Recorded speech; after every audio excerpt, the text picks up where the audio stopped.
Chapter 4. The Effects of the British Rule in India.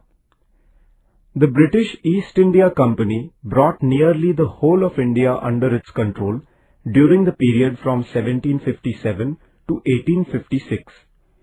In order to consolidate their rule, the British set up a new system of governance in India. We shall study it in this lesson. Dual government.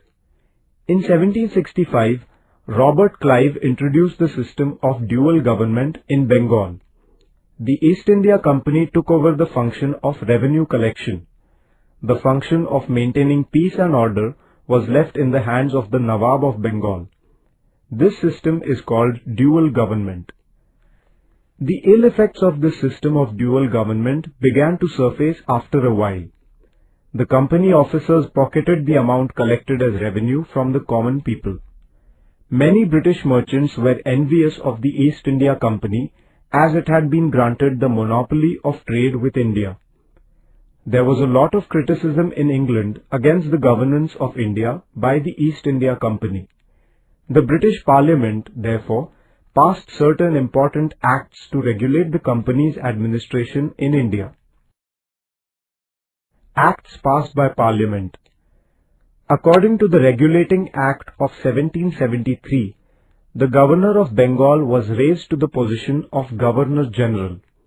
The Governor-General was given controlling powers over the policies of the Bombay, Mumbai and Madras presidencies.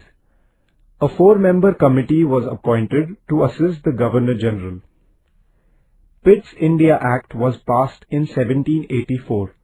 According to it, a permanent board of control was instituted to regulate the company's administration in India. The board was authorized to issue directives regarding the governance of India to the company. In 1813, 1833 and 1853, British Parliament passed acts introducing changes in the governance of the company. In this way, the British government established its indirect control over the administration of the company.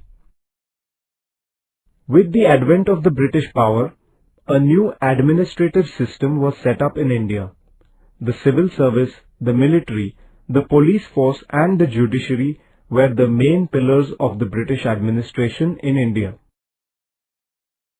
The civil service. In order to consolidate their rule in India, the British needed to organize the civil services. Lord Cornwallis organized the civil service system.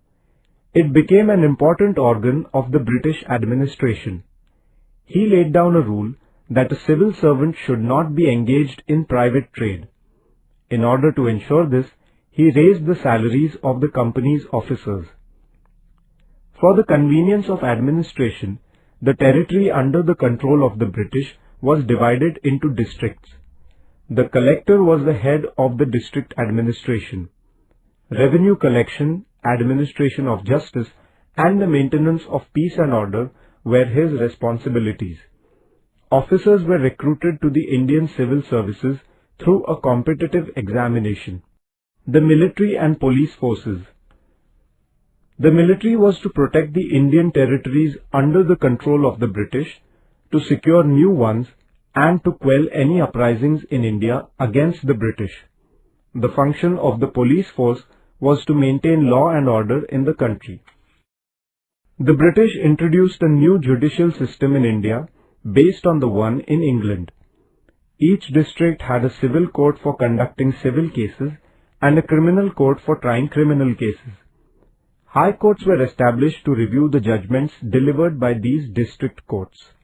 Equality before law. Previously, there were different laws in different regions of India.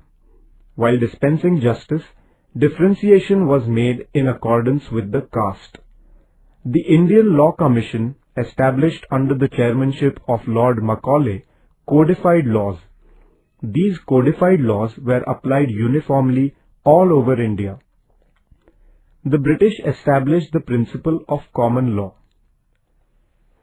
But the new judicial system was not without its faults. Under it, there were separate laws for Europeans and separate courts for their trials. Common people did not understand the new laws. For them, Justice was very expensive. The trials continued for years together. Economic policies of the British. India had been subjected to foreign aggressions since ancient times.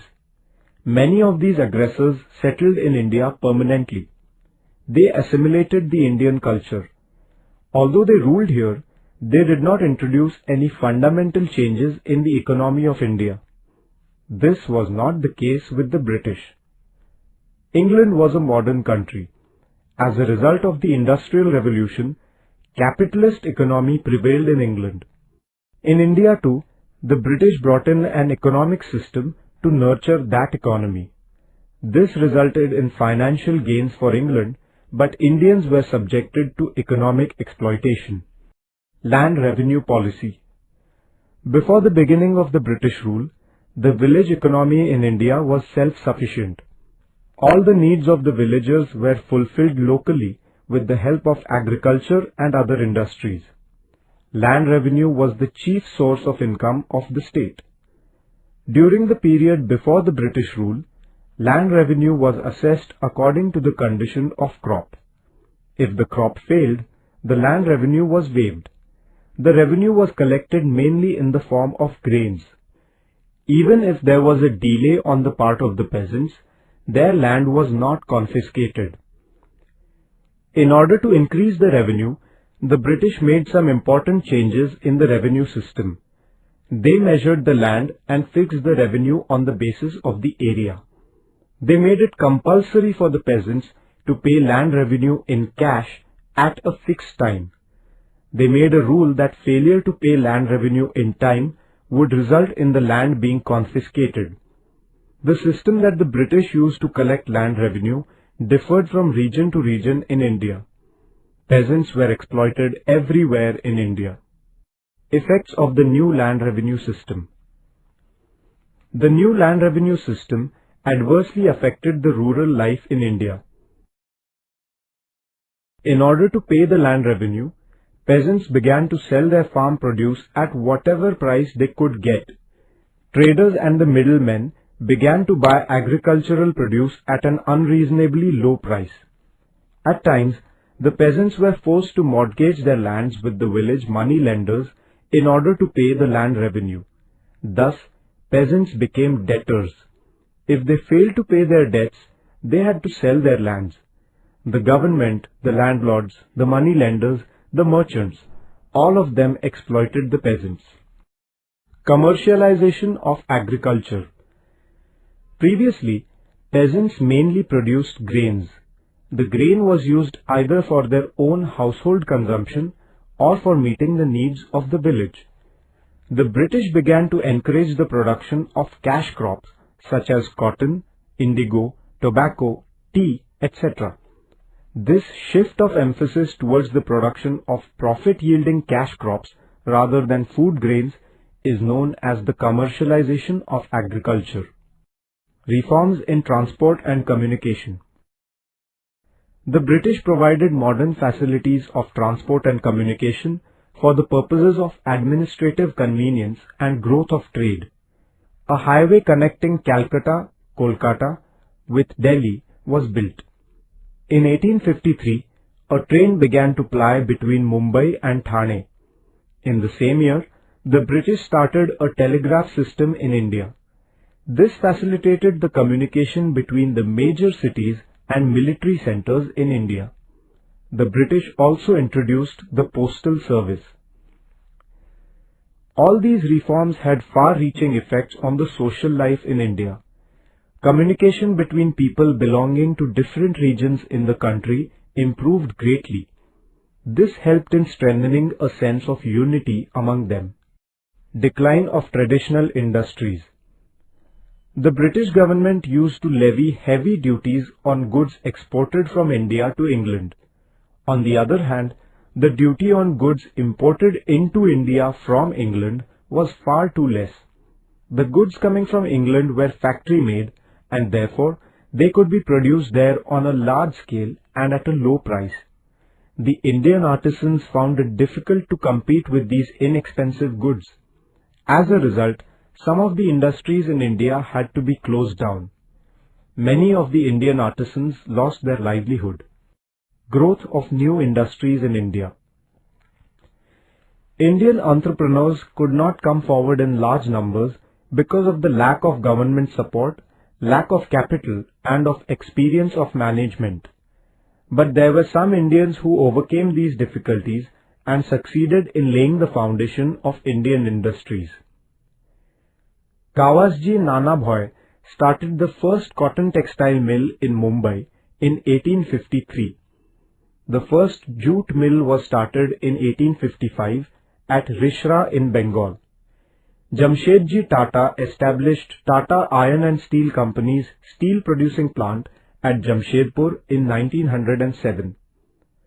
Gradually, coal, metal, sugar, cement and chemical industries were also started in India. Social and cultural impact. In the 19th century, a new age had dawned in Europe based on the values of humanism, rationalism, democracy, nationalism and liberalism. It was but natural that these changes in Europe would evoke some echoes in India.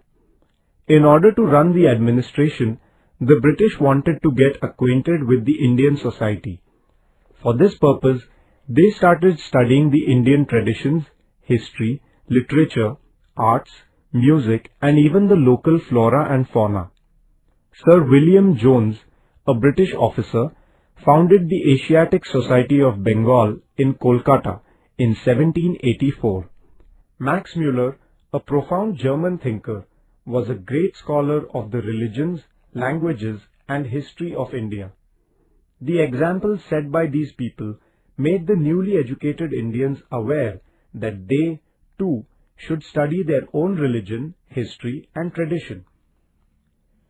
The English enacted many laws in India. Lord Bentinck passed an act in 1829 prohibiting the practice of sati. In 1856, Lord Dalhousie passed an act allowing widow remarriage. These acts were complementary to social reforms. In order to run the administration, the British were in need of Indians who had received British education. In 1835, on the recommendations of Lord Macaulay, Western education was introduced in India. Through the new system of education, Indians were introduced to new Western ideas, modern reforms, science and technology. Universities were established at Mumbai, Madras, Chennai and Kolkata in 1857. The middle class which received Western education led the social renaissance movement in India.